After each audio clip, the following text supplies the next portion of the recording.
Hi everyone, I'm Amythest and welcome to Ask an Autistic. I want a renaissance to shine a light, be the change we want, set things right. We've been waiting in the dark for so long. I am not a fan of functioning labels, and I will explain why in this video. There are two main reasons that I do not like them, and I think that they actually are used against autistic people rather than to help us. Also, I just want to say that if you hear any background noise, I'm sorry about that. We got a new kitten, and so she might be getting into all kinds of mischief. I will introduce her to all of you at the end of this episode. Functioning labels are labels that people, usually non-autistic people in positions of authority over autistic people, place on people with autism to describe their abilities. So, for example, high functioning and low functioning. Functioning labels aren't terrible in themselves. I mean, they're just words. The problem is that functioning labels really aren't accurate. They aren't an accurate description of an autistic person's abilities. The truth is much more complex than simply high functioning or low functioning. Sadly, functioning labels are often used by non-autistic people to oppress and to silence autistic people. I've heard the term low functioning used to discredit the voices of non-verbal autistic people, as if communication through AAC or pointing to a letterboard or text-to-speech isn't as valid as speaking with your mouth parts, which I think is ridiculous. And on the other hand, high functioning is used to discredit autistic people too. I'm sure that many of you have heard this one before. Well, you're not like my child, you're high functioning. My child will never be like you. When functioning labels are used in this way, they're being used to silence autistic people, often because what the autistic person is saying doesn't match up with non-autistic people's view of autism and disability and what a good autistic looks like. Often that is silent and not meddling in the affairs of neurotypical people who know so much better for them than they do. Along with being used to discredit the voices and experiences of autistic people, either you're too low functioning to understand or know what you want from your life, or you're too high functioning to have a say in this discussion because, you're not like my child. Functioning labels hurts autistic people because they're just inaccurate. To explain the ways that functioning labels are inaccurate, I'm going to have to go to the autism spectrum for a moment. When people know very little about autism, they usually have it in their minds that you are autistic or you're not. They might have an image of Rain Man or that kid from the TV show Touch in their heads. And then when they hear that autism is a spectrum, they start to think of it kind of as a dial.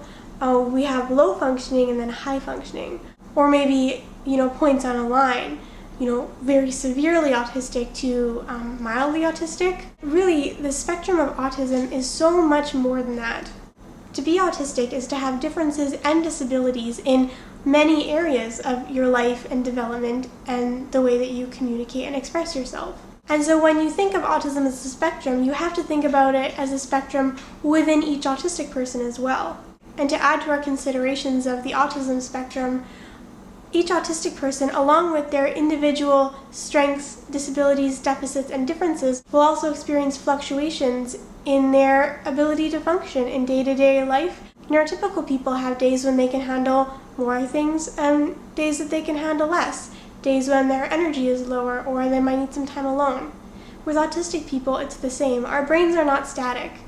Our abilities and limitations are going to fluctuate and change day to day, week to week, in different situations and different environments.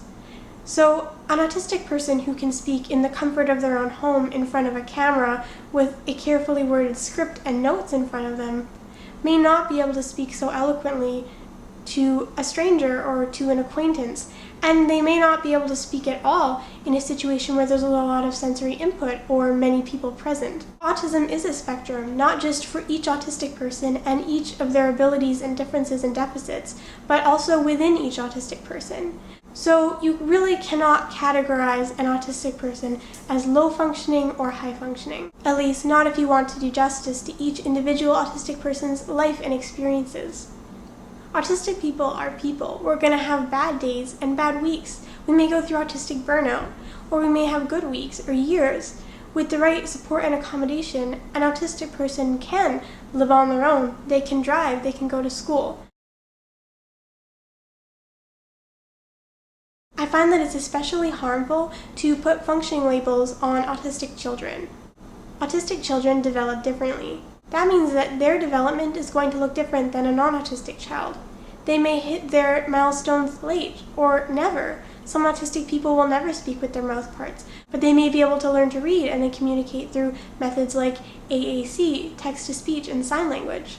There are autistic people who didn't start speaking until they were 4 or 7 or 10 years old. Autistic children have just as much capacity for growth and change and learning as non-autistic people do. It's just that the learning has to happen in a different way and that the development is going to look different. So to label an autistic child low functioning is severely limiting what society expects them to be able to do. Really, their strengths and their potential is erased. And when an autistic person is labeled high functioning, they're going to have trouble getting the accommodation that they need. And really, the two standards that people tend to go by when they're deciding if you're low functioning or high functioning are verbal speech and self-care skills. And like I said, using myself as the example, in front of a camera and with a script that I've prepared all week, yes, I can speak with my mouth parts and I can speak eloquently and get my point across. But in a social situation with people I don't know, or at the mall, or when I'm close to meltdown, I can't speak. I go nonverbal. When I was in high school and before I entered burnout, I didn't have a lot of trouble getting myself dressed and brushing my teeth and showering every day. But after going through burnout, these things are genuinely hard for me. I would not be able to live on my own, or at least not in a healthy way. I would go without meals quite a bit, and I would forget to drink water or go to the bathroom or to clean myself. Just because somebody can write a blog post on the internet or make a YouTube video or go to school doesn't mean that they're going to be able to do other things. And in the same way, being able to speak isn't indicative of ability to do all the other things that neurotypical people expect of you in our society. And so labeling an autistic person high functioning can actually impede them later on, say in post-secondary or in the workforce. Because when autistic people are labeled high functioning, their needs and the fact that they have a disability is erased. Whether it's high functioning or low functioning, functioning labels hurt autistic people. People ask me, well, then what am I supposed to say instead? I say, how about we talk about the autistic person like they're an individual and a person? So instead of saying Sally is low functioning, you could take a little bit more time and say, Sally is autistic, she is nonverbal and uses an iPad to communicate. She needs help with daily self-care skills, but with an aide accompanying her, she can do her own grocery shopping, run her own errands, and cook her own meals. And instead of saying, John has high-functioning autism, you could say, John is autistic, he communicates verbally, his strengths are in his organization, his attention to detail, and in the intensity of his special interest. He requires accommodation in school when it comes to handwritten assignments, and he requires a quiet, safe place where he can recharge in between classes. So while it's not as simple or quick as slapping a label on somebody, there are ways that you can express what an autistic person's strengths and disabilities are. And I think that when we move away from functioning labels, which aren't just inaccurate, they're actually used against the autistic community, and towards a more holistic approach of treating autistic people as individuals whose own functioning levels may fluctuate day to day, month to month, or year to year, we can foster more understanding and a more accurate picture of what each autistic person's life and experiences look like.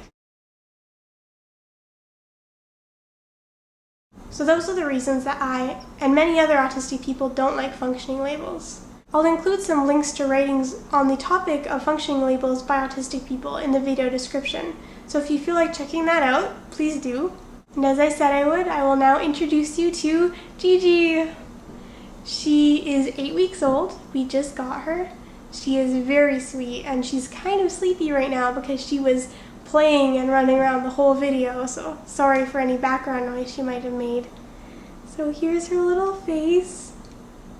Oh, I just love her, and we like her very much, and we are very happy to add her to our family, and I hope that her and Kitty can be best friends for a very long time. If you have any questions that you would like answered via video, Feel free to post your questions in the comment section below or message them to me.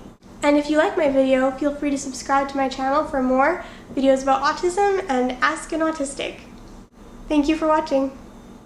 I want a renaissance to shine a light, be the change we want, set things right. We've been waiting.